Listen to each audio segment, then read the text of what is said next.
अभी आपके स्क्रीन जो लगा है फोटो एक वीडियो देख सकते हैं किस तरह से एक बीपीएससी टीचर एक बीपीएससी शिक्षिका किस तरह से अपने आशिक यानी कि बॉयफ्रेंड के चलते खुद से लापता हो गए। दोस्तों यह खबर सुनने के बाद काफी आपको पैरों तले जमीन खिसक जाए कि जो शिक्षा देने वाली शिक्षिका किस तरह से अपने बॉयफ्रेंड आशिक के चलते किस तरह से लापता हो जाती है। दोस्तों खबर 23 अगस्त का था। 23 अगस्त के दिन एक बीपीएससी शिक्षिका कैमूर से पढ़ाने उसके बाद वहां से लापता हो जाती है। उसके बाद शिक्षिका के परिवार वालों के द्वारा आवेदन दिया जाता है कि मेरी पुत्री यानी कि लापता हो गई है यानी कि वो अभी तक आई नहीं स्कूल पढ़ाने के क्रम से। उसके बाद जब पुलिस वहाँ के कैमूर पुलिस जब वहाँ ढूंढता है तो पता चलता है कि बीपीएससी शिक्षिका बनारस में जाके किसी एक होटल में बैठी हुई है।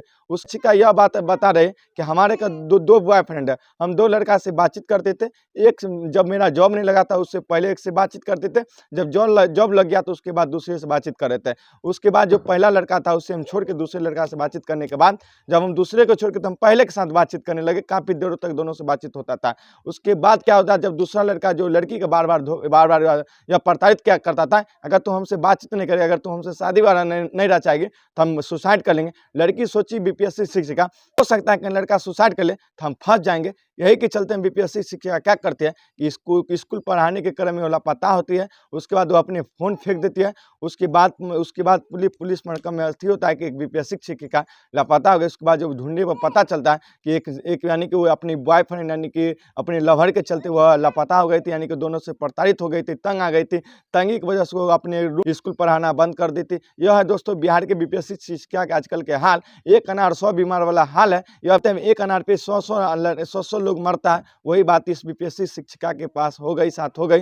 बीपीएससी शिक्षिका जब जॉब से पहले एक बॉयफ्रेंड रखी थी, जब उन्हें जॉब लग गया उसके बाद वह दूसरे बॉयफ्रेंड के साथ बातचीत करने लगे, उसके साथ रहने लगे। उसके बाद दूसरे के साथ जब उनका सब कुछ यानी कुछ रिश्ता गड़बड़ा गया होगा, उसके बाद वह पहले लड़का से फिर से बातचीत करने लगी।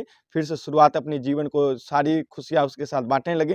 उसके बाद लड़का दोनों से प्रताड़ित करने लगा, यानी कि सुसाइड करने की धमकी देने लगा। उसके बाद लड़की लापता हो गई। तो किस तरह से वहाँ के पुलिस पदाधिकारी किस तरह से बांट दे रहे हैं। फिर इनके परिजन भी आए, उनसे भी पूछताछ की गई। तो पूछताछ के क्रम में और जो टेक्निकल हम लोग सर्विलांस किए उसके आधार पर पता चला कि ये कुछ घर के बाहर के कुछ लोग हैं, कुछ लड़के का ही उनसे इनका संपर्क है।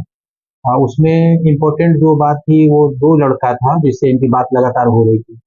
इस संबंध में घर वाले को भी जानकारी थी पहले से कि इनका किसी लड़के से बातचीत होती है। आज कल रात में इनको सुरक्षित बरामद कर लिया गया है बनारस से ही, और बरामदगी हुई है वहीं से जहां इनका पहले डेरा था, जहां पर रह के पढ़ाई लिखाई करती थी, वहीं से बरामद हो गई है। ये रात में जाकर के गुड़िया थाना की पुलिस बरामद करके लाई है। लाने के बाद जो पूछताछ हुई तो वही बातें समझ निकल के आई है जो हमारे अनुसंधान में था। ये कहिए कि 2 लड़कों के संपर्क में थी। एक लड़का पहले से संपर्क में था, बीच में उसे संपर्क टूट गया था, फिर दूसरे लड़के से इनकी संपर्क हो गई। और तो इसी बीच में क्या हुआ कि फिर जो दूसरा लड़का था उससे संपर्क खत्म होकर फिर पहले वाले से भी बातचीत होने लगा। इस बात